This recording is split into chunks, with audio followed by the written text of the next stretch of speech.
So guys, ito yung first time namin manghuli dito sa sa San Juan na Cavite na manghuli kami ng hipon. So hindi namin guys ito inaasahan yung manguha namin ng hipon guys na makakuha kami ng marami. Ayan, so makikita nyo naman guys. So ayan, yan yung nahuli namin hipon guys. Tapos may nangihingi dyan, binigyan din namin kasi ayaw namin ibenta kasi huli lang din naman namin at pangulam lang din naman namin yan guys. Ayan, binigyan namin siya. Thank you. Thank you. Sige po. Sabi mo, tatay, pasensya na, hindi makabinta. Kasi pang ano lang to eh. Marami din kami din. Pangulam lang. Anak, hawakan mo to. Ito bibidyo natin. Hawakan mo dyan. Ilagay na natin dito. Sige, ilagay mo na. Hindi ah? Sige na. Sige mo na. Yan, lagay mo na dyan. Nadalawang isip pa. Ang dami pala dun kayo. Banda sa dulo. Dami pa dun. Gustuin na rin. Dami pa. Dami pa talaga. Baka gusto nyo, dito na lang tayo matulog. Magdamag man. Si Sheila, oh. Mama, pauwi na kayo. Sige po, okay lang Pasensya na po. tayo, hindi namin makapagbenta. Pang ano lang to eh. Sige Okay lang na, po yan. okay lang. Ulam doon. Ulam. Kay nanay din doon. Pagdating ka pang bin. Huwag na, tama na yun. na lang yung mandigasyo. Kasi pang ulam lang. Bawal ang ligasyo. So yun na nga guys, nakipagkwentuhan pa yung yung hingi na gustong bumili. Yan. Eh, waray din pala siya. So, kasi lang ang misis ko kasi waray din niya. Nagkasama din siya guys. Yan. Nag-enjoy rin siguro siya kasi nakita niya napakaraming huli guys. Alam ko yung mga ganyan na alam mo. Nako, sa probinsya. Malalaki pa naman, oh. Sa Nahawan doon may dagat tabi. Doon kami naligo eh. Nag-deliver niya. Sabi nga nila po. Ay, Mamit tayo minsan. Para makapunta naman ako sa'yo. Diyan lang kami sa Bacoor. Maraming kaibigan Bacoor. Kasi Bacoor naman lipat lang din yan. Ako naman rito ang asawa ko. Pero kung bataan ako, lipat din lang. Ayun pa isa, ayun po. Bisaya rin ako sa Davao ko. so yun guys, ang katulong ko nga pala dyan, yung kasama ko sa trabaho na si Jomari. So yung katulong kong maghuli-huli ng mga hipon na yan. So kung tawagin yan guys ay alamang. Yan. So, nakaka-enjoy at nakakatuwa lang kasi first time daw niya makahuli ng ganyan guys. So dinadagdagan pa nga namin sana guys yung binigay namin din kay kuya. So ayun na rin naman daw at tama na din daw. At medyo marami na rin daw yung binigay namin sa kanya. Kaya sige, okay na din siguro yun. Binigay namin sa kanya guys.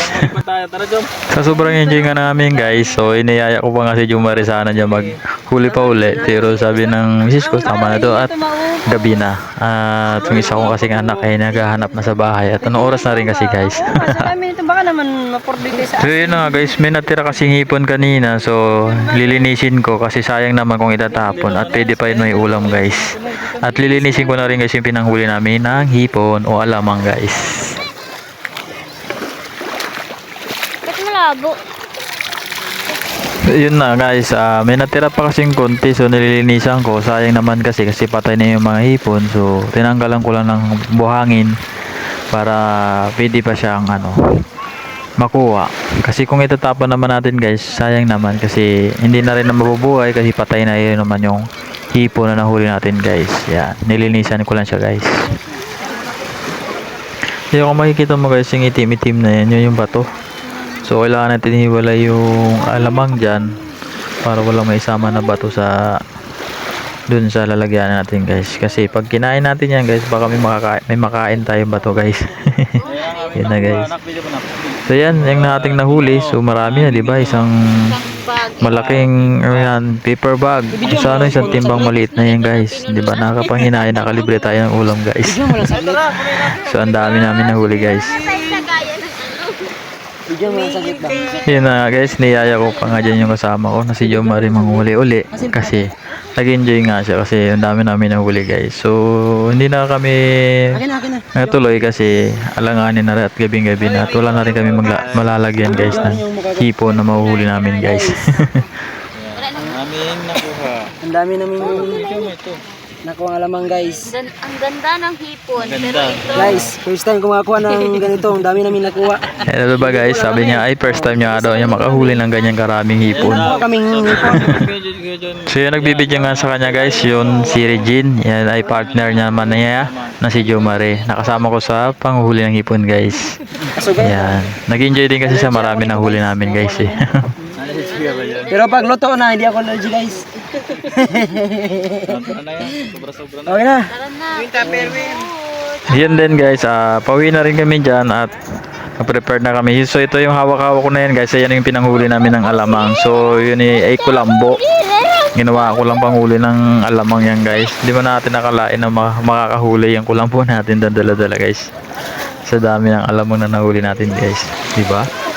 Nakaka-enjoy kasi nakakatawa. So ligo-ligo lang kami, hindi natin inaasahan na makakahuli tayo ng ganun guys. Yan ang ating pinanghuli. Mga kulambo na yan guys. So guys, kung alam niyo sa guys kung saang lugar to ay San Juan na Cavite guys.